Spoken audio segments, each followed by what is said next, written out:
Kita terhubung dengan jurnalis Kompas TV di Gedung Mahkamah Konstitusi bersama Putri Oktaviani di sana. Okta, selamat siang. Bagaimana untuk situasi di Gedung Mahkamah Konstitusi jelang pembacaan hasil sidang pada esok hari, Okta?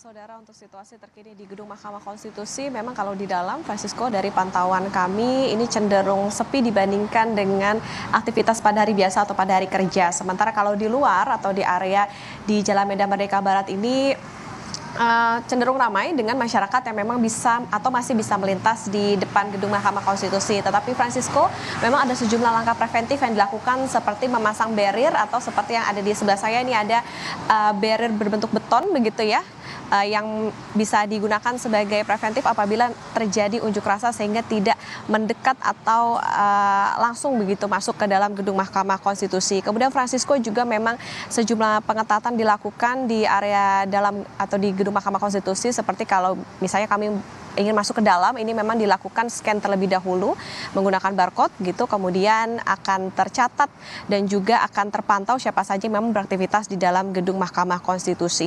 Hari ini Francisco dijadwalkan memang adalah rapat musyawaratan hakim yang sudah digelar sejak tanggal 16 April 2024. Jadi RPH ini dilakukan setelah semua pihak yang terlibat ini menyampaikan kesimpulan. Tapi Francisco, memang RPH ini dilakukan secara tertutup sehingga pantauan kami pun juga terbatas terkait dengan aktivitas yang dilakukan dalam RPH.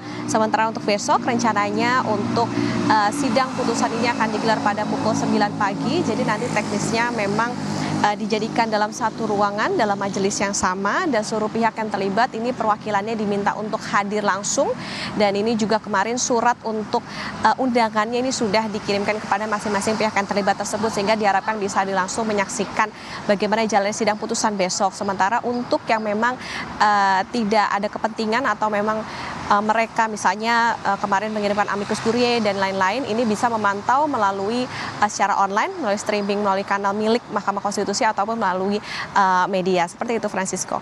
Baik, Okta, kita mengetahui selama rapat permusyawaratan hakim ini, kita mengetahui ada unjuk rasa ataupun juga masa aksi di sana. Apakah ini nantinya akan mempengaruhi rekayasa lalu lintas, dan apakah juga dari pihak kepolisian juga sudah menjelaskan apabila terjadi masa aksi ataupun juga pembacaan sidang putusan, rekayasa lalu lintas akan dilakukan besok?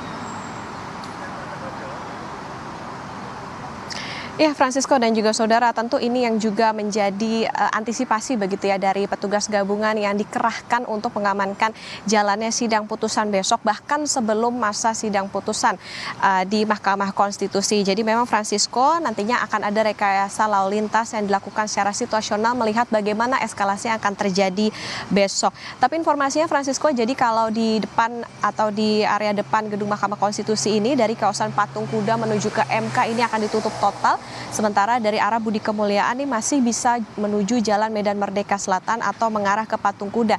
Namun lagi-lagi Francisco, yang jadi catatan adalah akan melihat bagaimana eskalasi yang terjadi sehingga rekayasa yang diberlakukan akan kita ketahui bagaimana besok, dan tentunya yang dilakukan adalah dengan mempertebal pengamanan.